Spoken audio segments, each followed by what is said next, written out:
औज़ुबिल्लाहिमिनश्शैतानिर्रजीम बिस्मिल्लाहिर्रहमानिर्रहीम अस्सलामु अलैकुम रहमतुल्लाहि व बरकातुहू।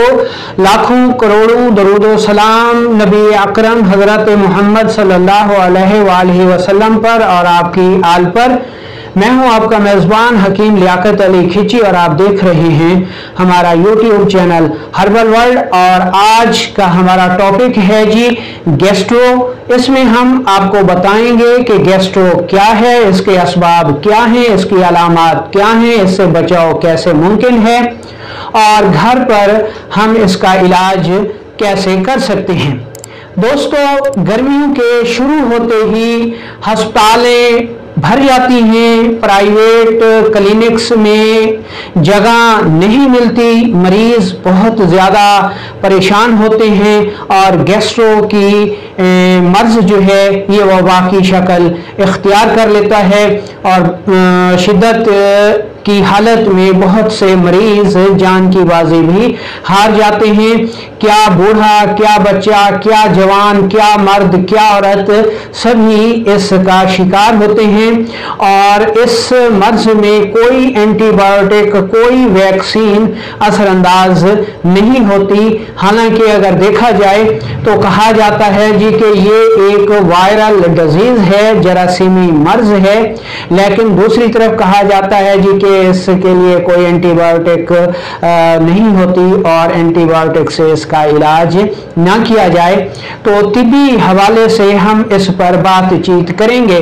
सबसे पहले इसके असबाब नोट कर लें कि जब गर्मियां अरूज पर होती हैं तो हमें बहुत ज़्यादा प्यास लगती है, हमारे जिस्म में पानी की तलब बढ़ जाती है और हम इस पानी की तलब को पूरा करने के लिए मशरूबात का बेदरेग इस्तेमाल करते हैं और इसमें हम कोला मशरूबात को भी शामिल कर लेते हैं। बहुत सारे हमारे अहबाब जो कि जदीद दुनिया के दिलदादा होते हैं वो कोला मशरूबात का बेदरेग इस्तेमाल करते हैं। तुर्श फल हो गए जिनमें फालसा, आलू बुखारा वगैरह भी है, इनका बेदरेग इस्तेमाल किया जाता है ताकि प्यास को बुझाया जा सके। इन रतूबात या पानी की तलब को जब हम बेदरेग इस्तेमाल करते हैं तो हमारे जिस्म में पानी की जो है मिकदार बढ़ जाती है, हमारा ब्लड प्रेशर गिर जाता है और ऐसी सूरत में कै और मतली की कैफियत शुरू हो जाती है, बाज़ औक़ात हैज़ा भी हो जाता है। जब मतली बार बार होती है, कै बार बार होती है तो ऐसी सूरत में फिर जिसमें पानी और नमकियात की कमी हो जाती है कै और मतली की वजह से।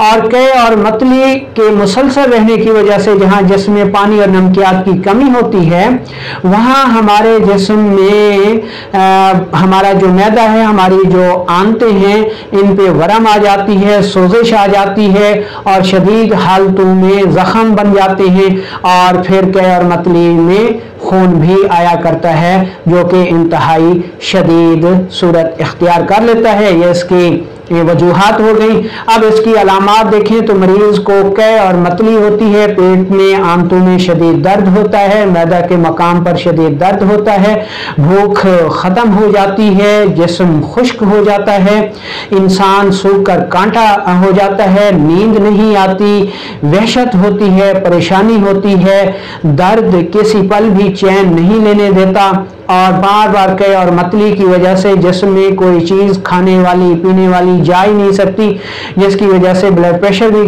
गिर जाता है, पानी और नमकियात की कमी हो जाती है, ग़िज़ाई कमी हो जाती है और कम्प्लिकेशन जो है वो पैदा हो जाती हैं। ये इसकी जो है अलामात हो गई। ठीक है, इसके असबाब में तो हम बता चुके हैं जी कि इसमें तुर्श फलों का इस्तेमाल या गले सड़े फलों का इस्तेमाल या तरबूज खाना, यानी उसको काट के रख देना कि उस पर मक्खियाँ जो हैं वो भिन बना रही हैं, और फिर कटे हुए सुबह के फल शाम को खाना या शाम के कटे हुए फल फिर सुबह को खाना, गंदा आलूदा पानी, बची हुई ग़िज़ा जो शाम को बच गई हमने उसको सुबह इस्तेमाल कर ली, सुबह की बचा हुआ सालन और ग़िज़ा हमने शाम को इस्तेमाल कर ली। तो ये सारे जो हैं इसके अहम तरीन असबाब हैं, ठीक है। और इसका जो इलाज है, इसमें हस्पतालों में ड्रिपें लगाई जाती हैं, फ्लैजल की जो है इंजेक्शन लगाए जाते हैं और इनसे इस इन्फेक्शन को कंट्रोल करने की कोशिश की जाती है, लेकिन इसमें कामयाबी नहीं मिलती। तो ऐसी सूरत में एहतियाती तदाबीर में ताज़ा सब्जियां, ताज़ा फल इस्तेमाल करें, बचे हुए खाने, फल और मशरूबात को जो है वो पीने से गुरेज करें। ये इसकी एहतियाती तदाबीर हो गई। और ऐसी सूरत में हमारे जो देसी मशरूबात हैं प्यास बुझाने के लिए, उनका इस्तेमाल करें, जैसे गंदम का सत्तू हो गया, जौ का सत्तू हो गया, इन चीज़ों को इस्तेमाल करें।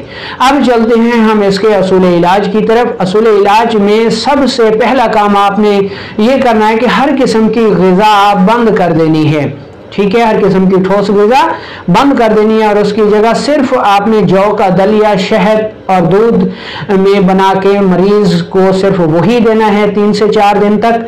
तो इंशाल्लाह ये गैस्ट्रो से जो है वो जान छूट जाएगी। एक इंतहाई सादा नुस्खा आपने तैयार करना है जो कि हज़ार नुस्खों से बेहतर है और पहली ही खुराक इसकी असर करती है। सिर्फ 3 अज्जा पर मुश्तमिल ये नुस्खा है। कौन से अज्जा हैं नोट कर लें। इसमें अजवैन देसी आपने 50 ग्राम लेनी है, पुदीना आपने 100 ग्राम लेना है और गंधक आंवला सार आपने 50 ग्राम लेनी है। तीनों चीज़ों को साफ सुथरा करके इंतहाई बारीक पाउडर कर लें और आधी चम्मच चाय वाली ताज़ा पानी के साथ सुबह, दोपहर, शाम इस्तेमाल करें।